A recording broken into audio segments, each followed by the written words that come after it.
Welcome to another episode of Eminence Legacy, where we explore the stories of extraordinary individuals who embody resilience, perseverance, and the strength of family. Today, we're honored to have Lupe Cadena with us, an aircraft mechanic, a devoted father of five, and someone whose life journey will leave you truly inspired. Lupe shares his powerful story of overcoming a life-threatening motorcycle accident, the lessons he's learned about fatherhood, and how the love and support of family have been central to his recovery. We'll dive into the importance of maintaining a positive mindset in the face of adversity, navigating the challenges of modern life, and what it means to raise children in today's world. His story is a testament to the power of faith, family, and the human spirit. Let's get into this heartfelt conversation with Lupe Cadena. How's it going, everyone? And welcome to the Eminence Legacy Podcast. My name is Alfonso Cadena, and I'm joined here by my co-host, Jose Luis Cadena, and thank you for joining us. All right, so today we have a different episode. Every once in a while, we have an entrepreneur or someone that has an inspirational story that has to share with us. As you know, we talk a lot about perseverance, and we talk a lot about not being a victim to your circumstance, but being able to overcome it and being able to move forward. So today it's an honor to present with Lupe Cadena. How are you, Lupe? Hey, how y'all doing? Good morning. Appreciate y'all having me. Thank you for Yeah, joining of us. course. Definitely, man. I appreciate you taking the time for joining us today. So tell me about yourself. What are you up to these days? I'm 37 years old. I've been an aircraft mechanic for the past 12 years. I work on both pistons and turbine engines. And I got a family of 7. I got 4 boys, 1 girl, and all about the busy work life. That is crazy. So obviously I don't meet too many airplane mechanics. We do live in the border, so there are a lot of diesel mechanics, so I'm pretty sure they're very different, right? One uses tape to fix everything. Yeah, I mean, it's the same concept. It's just that the engines have different components, and one could go in the air, the other one pulls more power. Hey, that's awesome. I noticed that you said you have a family of 7. That's very large, like in comparison to the average family size. I think the average family size is 2.5, right? Like when I don't even know what the 0.5 stands for. So you're definitely way above the average. Is that something that you and your wife had always planned for, or is it something that changed as you guys were going more into your marriage? We planned, but more than anything, the last couple of them were a surprise and a blessing within itself. I love my kids. They weren't planned, but every single one is different. Every single one has a different attitude, a different character, and it's been fun being a father. It's not easy. There's roller coasters and everything. But I'm blessed to have a family. Yeah, and what would you say to somebody that we're in an age where a lot of people are against, seem to actively be against family, and a lot of people have been sold on the idea that they're perfectly happy without kids. And although I understand that, marriage is not made for everyone, and parenthood, some people, may make that choice for themselves not to have children. But what would you say to someone that says, why would you bring a child into a world that is that's getting so bad these days? And you hear a lot about that right now when you hear all the news about, for example, war and the election coming up, and then people are just uneasy and they're not as optimistic as they used to be. I mean, first off, is me and my wife, we're high school sweethearts, so we've been together 20 some years. But to me, I think it's not what the world is; it's what you're making it, what you're prepared for, how you're teaching your kids, how you're preparing them for the world, and everything is there's bad things going on, but there's also good things, and there's also things that you could change within your course of your family circle, and everything is be aware of your surroundings. Small things is enjoy life and give them morals. Give them, there's bad things out there. Always teach them to be respectful. If you're the respectful person, you're the one making the difference in the world. Just because there's an agenda out there, it doesn't necessarily mean that you got to follow that. There's they always say is the road less traveled when you're being the better person, or you're being the most respectful person, the most that you have your manners, small things, help out your elderly, help out the homeless. Everybody says, but they're going to go spend their money. Well, you know what? You did your part. And that's what I like teaching my kids. You did your part. You earned your money.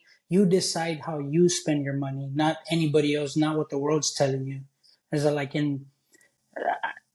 it's a different love whenever you have your kid, like when you have a kid. And you could say is like, yeah, I like traveling. I like this.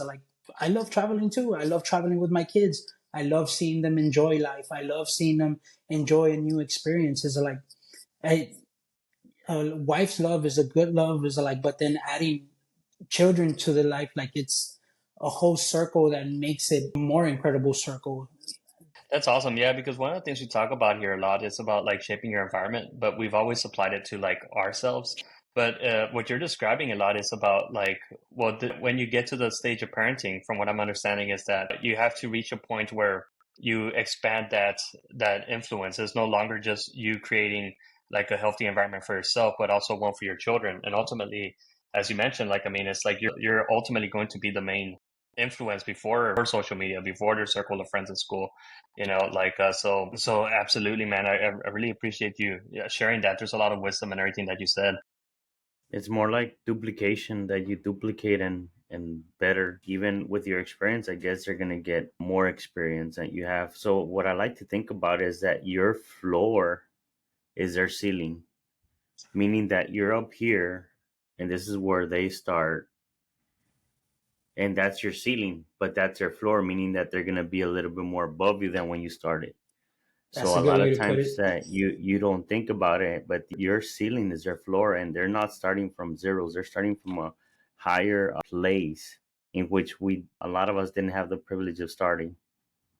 Yeah, because you always want them to be better than you. You always tell them is like the things I learned is like I don't want you to go through them, and you give them that advice, hoping that they take that advice and that they can better themselves in life and be something bigger than you wanted. I mean, to me, like when they accomplish something, it makes me feel good to see them accomplish something, see them finish something.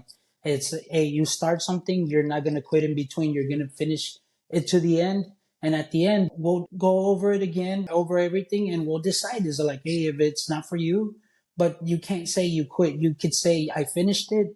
But you know what? It's not for me, but I'll try something else because it's always one thing might not be the fit, but something else is. Some people are good at one thing and some are bad at that like at that certain thing.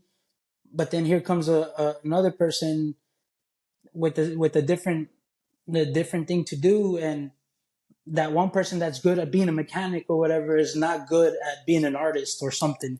Is like, and I always tell my kids, is like never close. Is like if you failed in something, failure. It teaches you something. Whatever you tried and you know you gave it your all, that means that the way you did it, learn from it and try something else. Is like, and it's true. I never thought about it like that. That my floor is the ceiling, and it's true. That's a good way to put it. So let me ask you something. So I know you mentioned your age in the beginning of the show. So how do you think things have changed for you? Like, let's say, like, so you had an experience growing up as a kid, right? And then like into your teenage years and stuff. How do you think that has changed? I know that's a big question, but what challenges have you found that are just, different that you didn't see coming, based on your own experience as a kid, and how have you faced them face on? The number one thing I talked about it is like I think the morals that these kids are growing up with, like the basic principles of family and respecting your elders and respecting your tío and your tía and having manners towards adults and everything is like it doesn't matter if they're in the wrong, you have respect and you give that respect until we get there, and then we'll go from there. If they're being disrespectful, well then we're your parents, we have your back. Kids nowadays and even the kind of music that they listen is like they're not even words, they're just blurring out things, and it's not even like a moral to the song that they used to write before and everything. It's been way different, and my thing has always been is like just be respectful. Respect's gonna get you a long way. Like if you want to start cussing out somebody, or even if you got stopped and why'd you stop me or anything like that, is like because you did something wrong. Some kids don't accept the fact that they did something wrong and they don't own up to it. It is just a different growing. Is like if you made a mistake, live with it and then learn from it and move forward from it. You gotta have that mentality of bettering yourself every time each day passes by.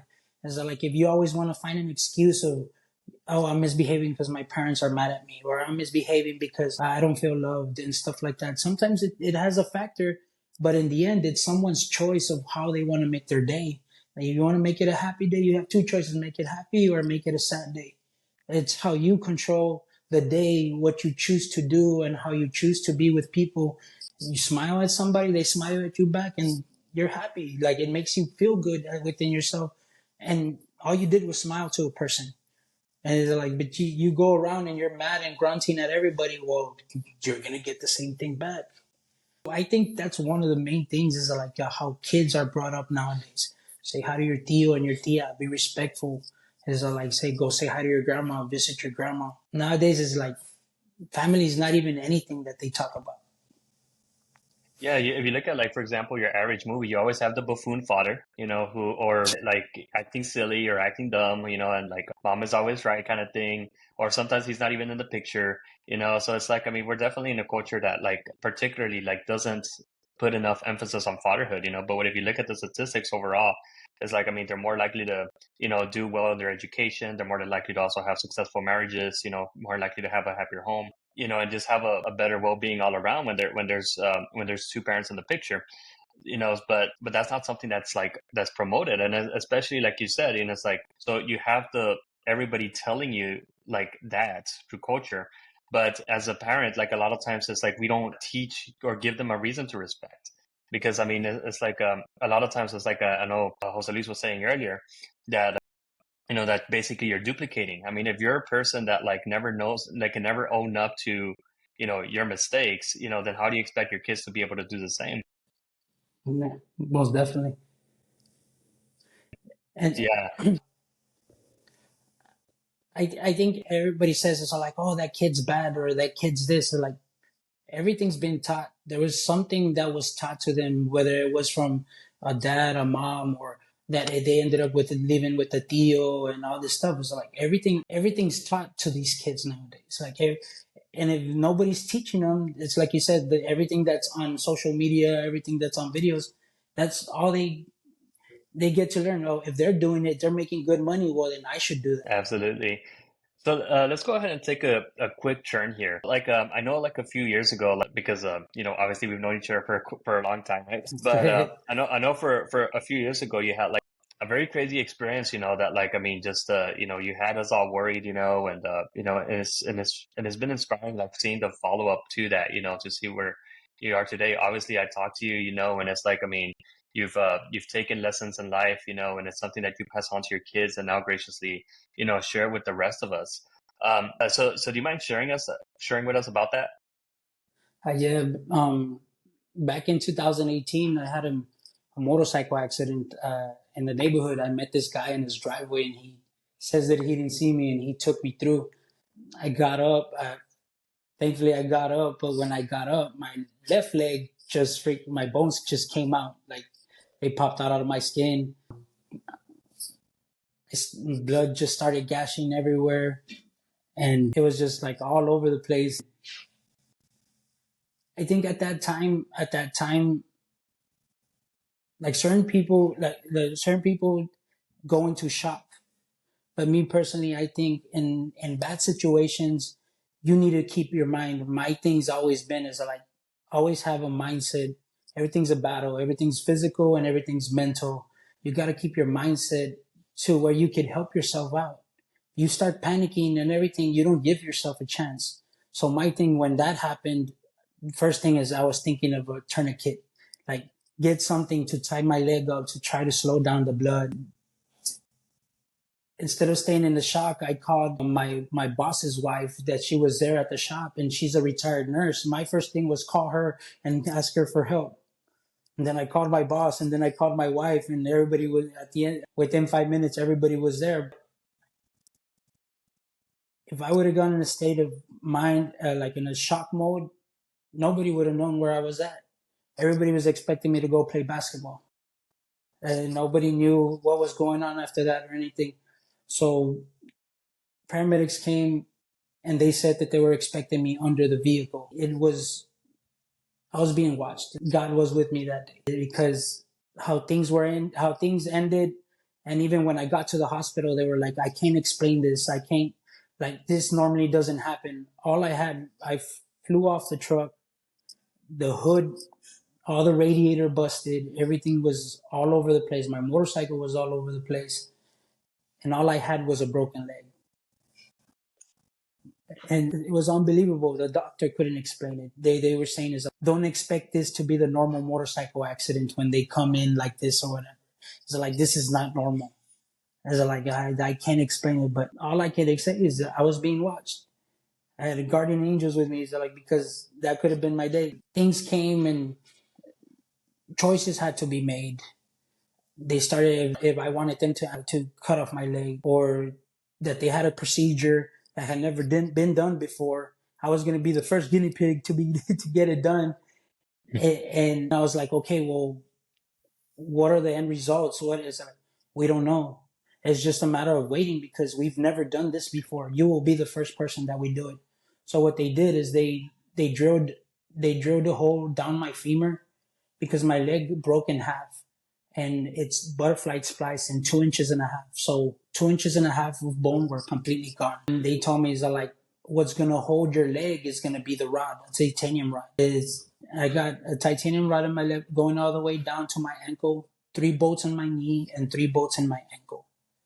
And they're like, okay, so what we are predicting is that your ankle's going to stay stiff, your knee's going to stay stiff, you're not going to walk anymore, you're not going to ever play sports anymore. And to me, like, those were bad news for me because I've always played sports. I play sports with my wife. We're in a softball team, and I enjoy that time. I enjoy playing softball with her. And then now my boys are playing. I was devastated. But even though I was getting all those bad news, I didn't let that bring me down. As like, well, what do I have to do? What's my therapy? What is this? And I took it full on. Because I couldn't just sit there and not do nothing, because I'm not going to help myself out by doing nothing. They're like, I got to roll with the punches. I got to go forward with it. I always have a mindset that, yes, it's going to be hard. But in the end, if it didn't work, I want to know that I gave it all I had, instead of asking myself, if I would have done this, could this be changed? Oh, if I would have done this, would that change? I know that I gave it everything I had. And right now, I could run. My ankle's fully mobile. My knee's fully mobile. The doctors were amazed. Every time I would go visit, they take notes. Oh, his leg's mobile. And what are you doing? Is like, I'm doing my therapy that y'all gave me. And my ankle would rotate. Wow. Take notes. It was all a learning experience from them too. They're like, but my number one thing is I didn't let myself stay down, because I ended up 8 months in a wheelchair with all that, the healing and the surgeries and stuff like that. And the long haul was getting to me. I felt useless. I have 2 jobs. I was feeling useless, like I couldn't provide for my family. My kids, like, it was a toll on my kids also as well, like, and my wife. There was arguments with my wife because she was my care provider, and I was frustrated, so I would frustrate her, and it was just a battle. She already had kids to take care of. Now he had a grown kid that she had to take care of and aid and all this stuff, change bandages, change everything. Like, the whole experience within itself was a life-changing experience. It made me appreciate my family, that things could have changed in just one hit. It made me value the time that I have with my kids, the time that I have with my wife. I appreciate my wife for everything that she does, because she was the one that was in the front line with everything, surgeries, pain, my frustrations. So a lot of it, I owe it to my wife, because she always stayed there. Not always happy, but she always stayed there. Was there ever a moment that you wanted just to give up? That you wanted to throw in the towel and say, you know what, it's not even worth it? There was, and a lot of with the frustration, because in the beginning they gave me 2 options. They told me we could cut off the leg, and then we could do a surgery that we know nothing about. My option was cut it off. But my choice was me thinking, me processing everything, and I was saying is like, if there's kids in the Special Olympics with two prosthetic legs running the Olympics, the Children Olympics, and everything, is like, if they could do it, you know what? I could do it. I could work myself there. That was my thinking. But then my wife said, no, don't cut it off. Try the surgery. And because technically they can't cut off anything off, and if they have a procedure that they could do. So both, since I was married, both of us had to have the same agreement that yes, we could cut it off, and they backed themselves up with that. So whenever it was the long haul, and then I started having complications with my implant, the implant wasn't working. And then they were saying, oh, we probably have to do the bolts again. I started doubting everything that was happening. And then I was like more frustrated. And that's where frustration came, is like, man, we should have cut it off. We should have cut it off. But like I said, I felt useful. Bills were piling up. That's one thing for sure, is like bills never stop just because your accident made you stop doing whatever you were doing. But then I would see my kids and I would see my wife, and it's like, you know what? It's like, I can't quit. I can't let this take over. I got to keep going. I got to keep going.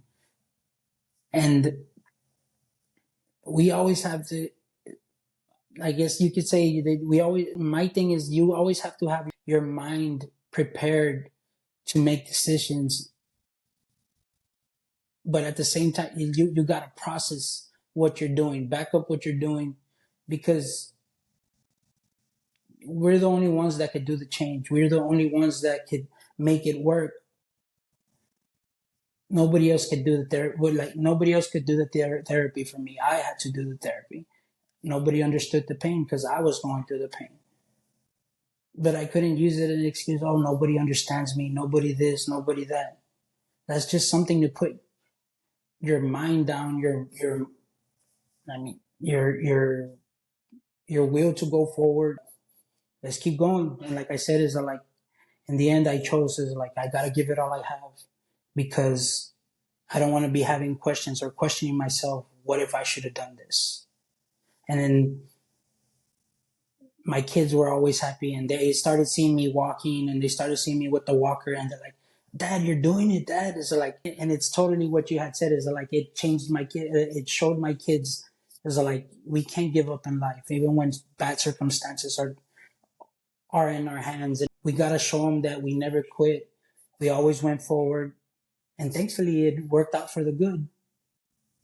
I think that a lot of times we have to separate the emotional part from the objective part, because once we get into our emotions, we're going to start making really bad decisions. And I think that's true for everything in life, because the emotional pain is as bad as the physical pain. Your body doesn't know the difference what is what. I mean, it's still pain, whether it's emotional or physical. And I cannot imagine what it is to struggle with that. I mean, I have an idea, but I can't comprehend because I've never been through surgery. The worst thing that I've had is I couldn't walk for maybe a week because I had bad back problem. And that in itself, the pain of the back was bad enough for me to think that it was going to be almost impossible.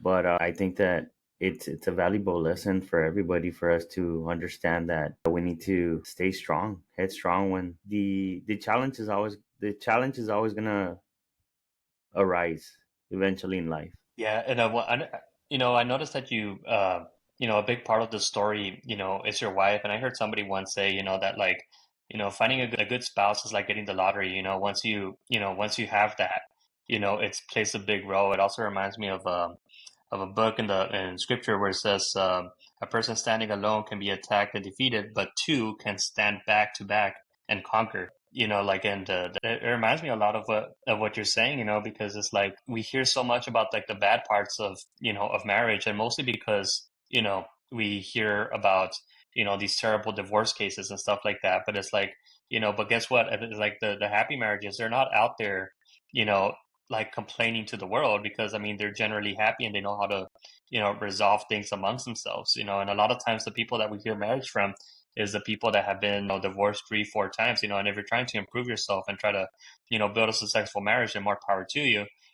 but at the same time, we can't generalize and say that it's a bad experience, considering how much how much support there is from that when you find the right person and you work on it, because it's not so much about just finding the one. It's about like working on that marriage, and in your case, I'm assuming you had, like, in 2018, you guys had already had like a long had already been married for some time, right? Yeah, we had gotten married. We we had been together, and we just had recently just gotten married. It had been a couple of years, but being together, we had our first son in high school. So Okay. we Yeah. were teenage parents, pretty much. But having the second person, like you said, is I said in scripture, is she's my backbone, and everything that we do together, it's always in a strong end than me doing it by myself. And a lot of things, and I tell her, like, I don't know how patient, if you realize how patient you are and how much you put up in your life, is like, and you put up with me, is like, because if I was me, I would have left myself a long time ago. I tell her, but it's like you're saying, we stuck it through and we were working it out. And children made it a big obstacle within itself. We had to be young parents teaching young kids, and then at the same time working life and trying to support each other, trying to go everything together with everything together. It was a roller coaster, and until just recently, we've been more involved at church and stuff. And we all serve. My wife serves at the nursery. My daughter serves at the nursery, and then she sings for the youth worship team. And then my oldest does media. My other one he's with the older kids at the gym. And I just recently joined the security team. And with a lot of that support and my wife's support and my support, what's made us stronger, it's been us going to church and having God in our life. And it's been a roller coaster. It's still not everything's perfect, just because we have God in our life, but we have somebody next to us that's moving forward with us and giving us strength every day, and giving us a little bit of more comprehension of how we're supposed to raise our kids, how they're supposed to serve, and how they're supposed to serve people and stuff. But the strong bone in the family is my wife. I could honestly say that. And I'm blessed to have her. It's just the emotional support and the physical support, any kind of support. It's for any of us, for me and my kids, it's always been her. She's the strong one in the family. She's the strong, and since she was little, they've always said that she's had that she's always caring about everybody, always trying to fix things, and always trying to help out. And she would walk around to people, do you know Jesus? So, Yeah. so, so she was definitely a blessing to me and my kids, because having her as my partner is what makes me the better person, and what's made me stronger, and what's made me go forward and give. Is like, I work for my family and I work for my wife, and I happily do it because of the support they all give and the love they all give. Is like, Yeah, no, and that's great, because that's definitely one of the things we talked about. And although we do have a mixed audience, of like people like in relationships or not in relationships, one of the things we do talk about is about forming those that support group, and it's like a lot. Oh, excuse me.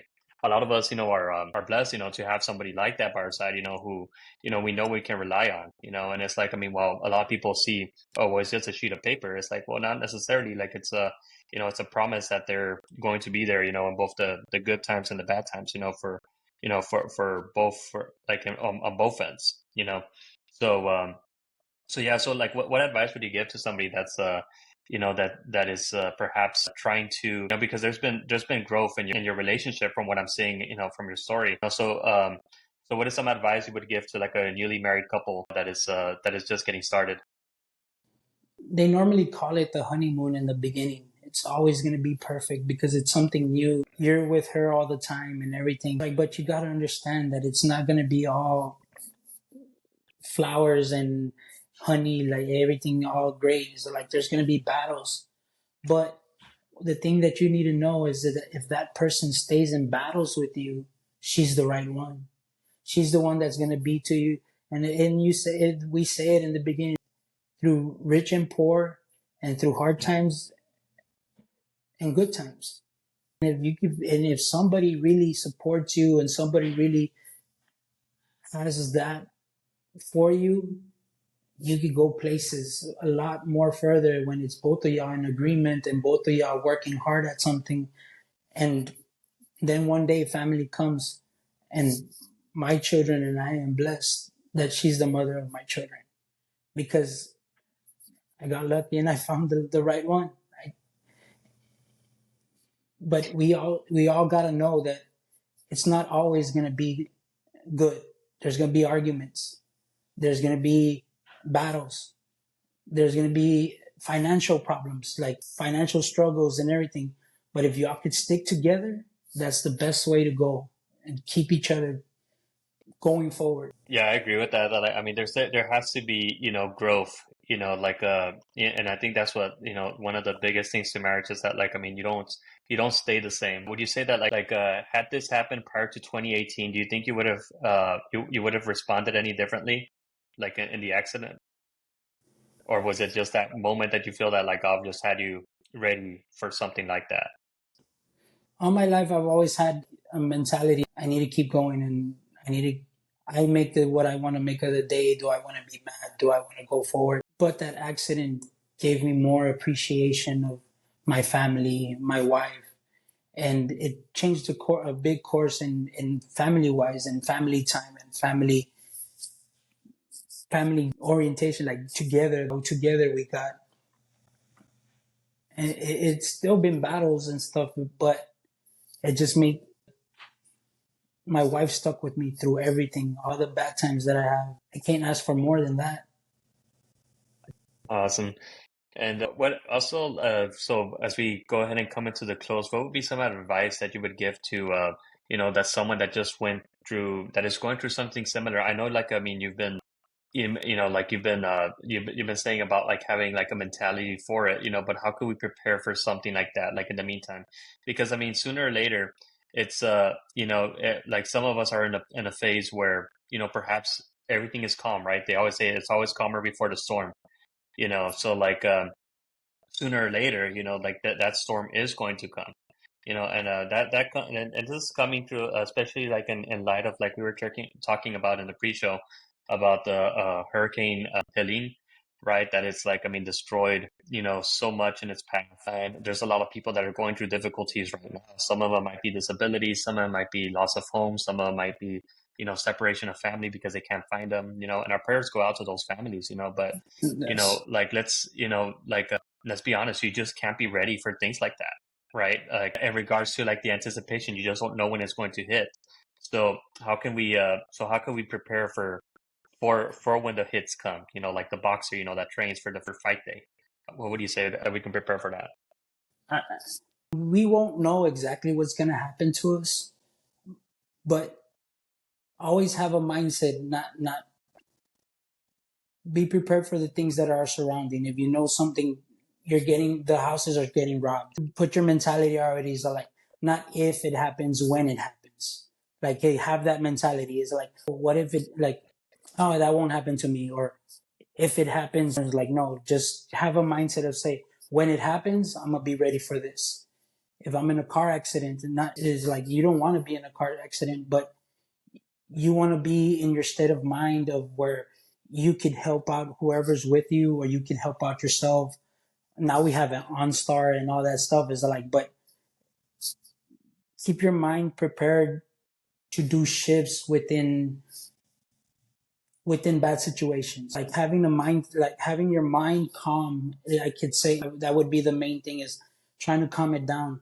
Be the strength for somebody else. Always know, to me, like my children, that's what I put in my head, is like, I have to have a calm mind because I need to lead my children in a bad situation. I understand, like, the people from that, they weren't expecting the hurricane to happen towards them, to hit them and all that stuff. Is that like, but if they have children, they need to show that they're strong parents and they're going to move forward, show their kids that something like this is not going to bring us down. Something like this is going to make us stronger. Something like this we're going to push forward. And I haven't gone through that situation. I know it's devastating and everything is like, but the only thing is we could set our mindset to where we're not going to give up, because giving up is what puts us down. That's going to put us the lowest. Main thing is not give up. Know that you could do it. And in the end, you could always say, we gave it all we had.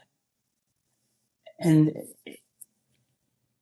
I mean, we don't know what's going to happen to us. We don't. But never give up in a bad situation. Always be ready to shift gears and always go towards the positive way. Never push yourself back. Yeah, no, that's awesome, man. And I like how you said, that like we do need to stay calm, especially when we're in a leadership position, which as a father, and husband, you are. Like I'm gonna show I'm gonna take out my nerd hat for a little bit, but I mean I'm a big Lord of the Rings fan, but like you see in one of the battles in the Siege of Gondor towards the third film, where like the sword is panicking and he says, retreat, surrender your lives, we're all dead, and Gandalf just comes and smacks him with a stick. Because that's not what the army needed to hear at the time. Like they needed a motivation, they needed to stick forward. So it's it's those times that we need to prepare for, because like you said, it's like there's other people depending on us, and when that happens, it's like it gives us a whole new motivation and focus, and it frames things into a whole new perspective. So so that is great. Is there anything last thoughts you guys would like to add? Well, I want to say that I guess listening to Lupe speak and everything, the only thing that comes to mind, we could always rebuild and we could grow and we could find a new way forward. And our story isn't over.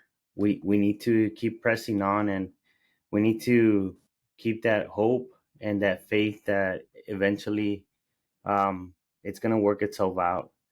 And especially if we keep the faith in God, and just think about how many blessings we have every day, even when we don't deserve it. He will see it. He will see it through. If we're constant and we continue, I think eventually we'll find a way. That is great stuff. All right, so that concludes this week's episode. If you would like to learn more, you can go to our Eminence Legacy website, where you will find a blog, and you can also go ahead and book a life coaching session. Including, you can find stuff on health and well-being and all that sorts of good stuff. Don't forget to subscribe and add a good review to the to the show. And everyone, have a great week. Thank you for joining us. Is there anything you want to say, Lupe, before we close the session?